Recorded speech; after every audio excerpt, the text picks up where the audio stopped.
मैंने उसे बात करने के लिए अपने घर वालों से चोरी मोबाइल रखा था। दिन रात उसी से बात करती रहती थी। फिर यूं हुआ कि मुझे और मेरी फैमिली को मेरे अब्बू के पास बाहर के मुल्क जाना पड़ा।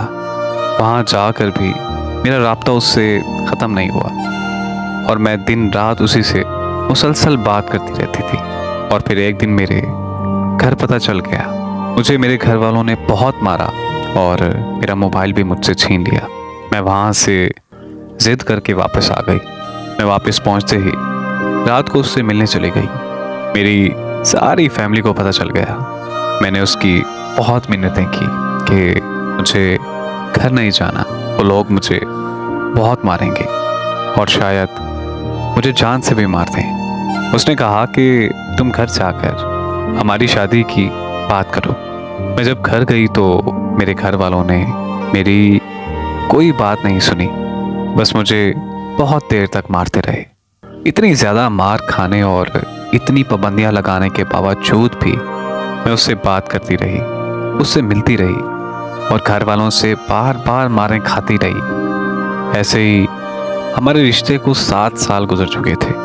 फिर मैंने उससे बोला कि मेरे घर वाले शायद कभी नहीं मानेंगे, मैं तुम्हारे बगैर नहीं रह सकती, तो हम ऐसे करते हैं कि हम भाग कर शादी कर लेते हैं। फिर उसने मुझे कहा कि हमने जहाँ इतना इंतज़ार किया वहाँ थोड़ा और इंतज़ार कर लेते हैं, यहाँ तक कि सारी ज़िंदगी भी। फिर एक दिन मुझे वो कॉल करके कहता है कि मेरी मंगनी हो गई है, हो सके तो मुझे भूल जाओ। बस इतना कहकर उसने कॉल बंद कर दी। मैंने बार बार उसे कॉल की लेकिन उसका नंबर मुसलसल बन जा रहा था।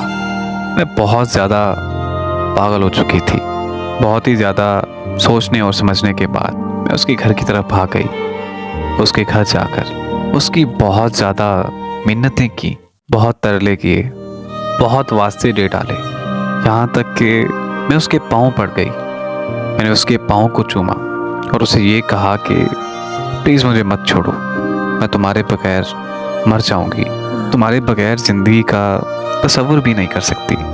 वहाँ खड़े सब लोगों को मेरी हालत पर तरस आ रहा था, मगर एक वो सख्त दिल इतना था कि उसे मेरी हालत पर रहम नहीं आया। आखिरकार वो नहीं माना और जब मैं वहाँ से निकली तो एक जिंदा लाश बनकर निकली।